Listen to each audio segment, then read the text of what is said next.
want to give them a quick sponsor note while they're drinking? Quick sponsor note? Sponsor note. Wine and champagne is sponsored. Danielle. All right. If you want to tell everyone the wines that actually sponsored this event, help sponsor the event. So it was very exciting because, you know, that I called the winemakers and the winery owners, and I said to them, I have a new concept that I'm working on with a team that's very serious, and this is the project.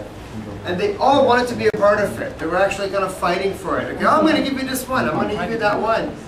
And Tétanger Champagne, which is going to be pretty much our little partner from New York, where I was before, gave us their wine. It's a family-owned wine. All of these wines are family-owned, family-made, small productions. We have their California winery, Domaine Carneros, also made by the same winemaker that make Tétanger. First wine that you had was fruit from California, Napa and Sonoma. Vintage. Second one is they're from 4 lots of Grand Cru grapes. So it's the best grape. The top 4% of grapes that grow in all of Champagne is used for this champagne. And I tasted all the champagnes for the column I was writing for the Georgetowner. Hello. Chandra, hello, from Georgetowner. From a panel that we tasted, this was the best champagne we tasted. Then we have some red wines from Primus, which is from the Monte Vineyard in Chile, where I was in Casablanca Valley. It's truly one of the best red wines that I've tasted for the value. Primus. They also gave us some wine. And we have Deloche, another Russian River winery, some Merlot. We have the Jackson family Merlot. We have some wine from Kermit Lynch from Winebow. It's a Rhone winery, but it's a chateau wine. So all the wines came from one specific vineyard estate. Usually that makes the wine very complex in personality. So grape wine, the wine is only as good as the grape it comes from. If the grape comes from different people's vineyard sites, it has different characteristics because we grow in different terroir, different climate, different people watering, not watering. So it blends the complexity of the personality. When you have one vineyard site, the wine is very specific about what the story tells you. So yeah, and so we tried to match different wines for different people. I didn't know any one of you, so I wanted to make sure I find something from different parts of the world to match every individual's taste and palate, which is what the individual touch comes in. You know, it's very private, very personal. Some people like champagne, some people like French champagne, some people like diamonds, some people like emeralds, some people don't drink wine. So it's very personal. Please enjoy. So, creative synergies. My cousin, second cousin, is Georgetta, well now again, Georgetta Foreman. George Foreman's daughter actually worked with Erica Collins. And so during my big phase this past summer, trying to reach out to anybody and everybody that I could possibly come up with to try to drum up some quite frankly, some investment for ArtVines, I got with Erica Collins here, who has been just more than worth her weight in gold. So, Erica, if you want to talk about some of the unique synergies that you've been developing and kind of. First, I'd like to thank everyone for coming, and I would love to thank Horace and Dustin and Ben for their wonderful presentations, and Danielle back there, who's been fabulous. Thank you. I think, just as he was saying, and like we like to say at GW, this is a no-brainer.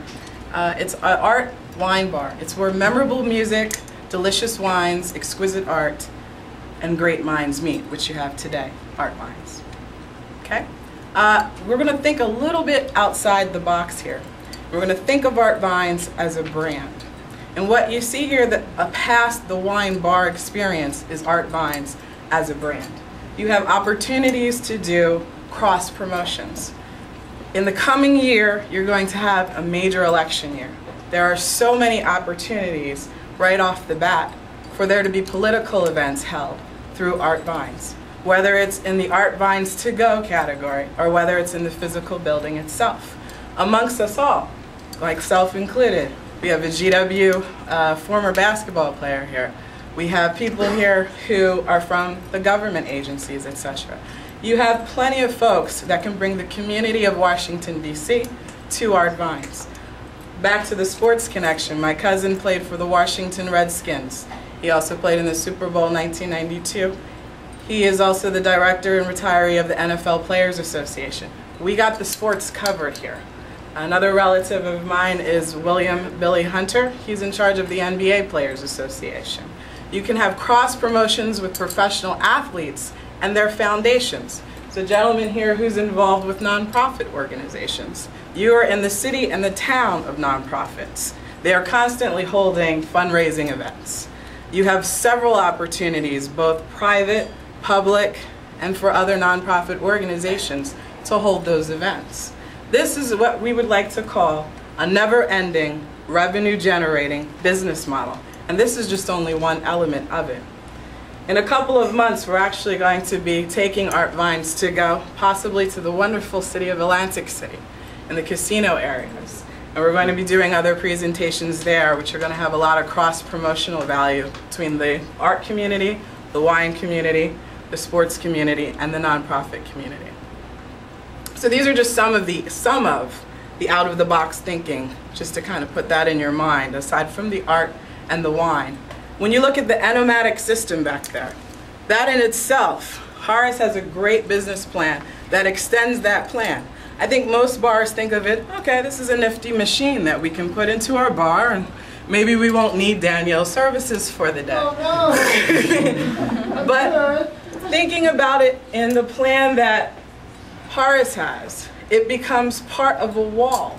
It becomes part of a wall that can be sponsored by corporations, some of which you represent here today. It can be part of a wall that represents cultures. This is an international community. You are looking at embassies all around you. You are looking at colleges and universities that hold several events for cultural events. Then you have the enomatic machine incorporated in their event, their expertise, whatever it may be. So what you're looking at are several different models that can be built upon that will bring back the money. Like I said, it's a no-brainer. Your money would be well invested, not just in a wine bar art gallery, but a brand.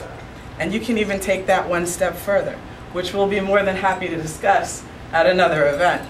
But you know, again, it's a no-brainer. It's where memorable music, exquisite art, delicious wines, and great minds meet at ArtVines. Thank you, Erica. And by the way, just to say something about Erica that she wouldn't have said, Erica was Miss Plus Size Model 2004. Miss Plus Size America. All right. Miss Plus Size America 2004. She wouldn't have said that unless, so I had to say that, sorry.